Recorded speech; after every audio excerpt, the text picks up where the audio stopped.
Hi guys! What's up sa inyong lahat mga ka-life? Ito nga pala, gagawa tayo ng isang sweet kasi request ng amo kong babae.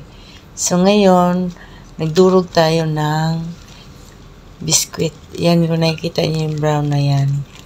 Durog na biskwit yan. Isa or dalawang balot siya pwede. Nasa inyo na lang kasi tinatansya ko na lang to. Tapos yung dark brown naman yan yung flakes na chocolate. Ayan, pinowder din yan. Tapos pinagsama-sama ko siya sa durog na biskwit. Tapos nilagyan natin siya ng cream. Ayan, kung nakikita niyo cream. 2 lata ang ilalagay natin dyan. O depende na sa inyo kung ilang lata ang ilalagay niyo. Basta ang importante, maihalo lang yan sila lahat. So yan, tapos ko na ilagay yung durog na biskwit, tsaka yung chocolate na flakes, tsaka yung cream. Ayan. Ngayon, ang gagawin natin, halo-haluin natin sila hanggang sa mag-iba ang kulay. So, yan, nakikita nyo, hinalo-halo ko siya, guys. Antayin na lang natin siya na mag-sticky. Yan, yun. Yung lalapot siya sa, para siyang coconut. Ayan. Ganito ang yan. O, yan ang texture niya. Kung nakikita nyo, yan.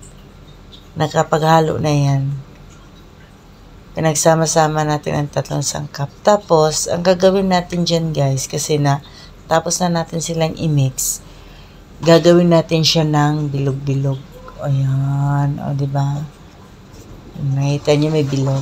Ayan, ganyan ang gagawin natin. Gagawin natin siyang bilog-bilog. Tapos, tapos yun ang gawin ng bilog-bilog lahat. Ilagay natin siya sa isang lalagyan. Ayan, kung nakikita nyo, ilagay natin sa isang lalagyan. Tapos, pagkaya rin natin bilugin lahat, guys, yun na yun. Kung nakikita nyo, lagyan natin siya ng cream na puti. Yan, o, kung nakikita nyo.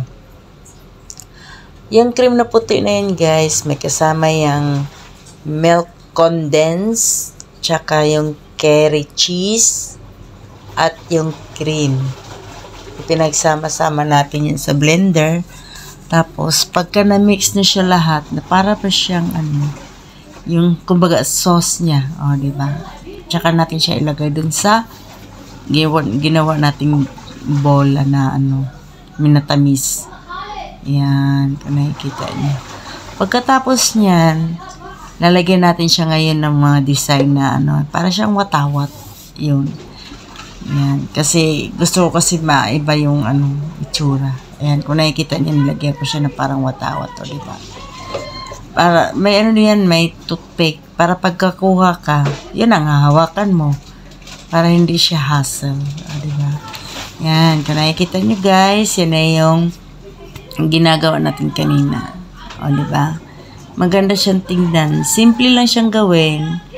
At maganda rin siya. Depende na rin sa inyo kung anong gusto nyo ilagay sa Basta may kasama siyang toothpick para hindi kayo mahirapan kumain yan. Yan na yung finished product natin, guys. Yan. Pwede na yung kainin na may kasamang gawa.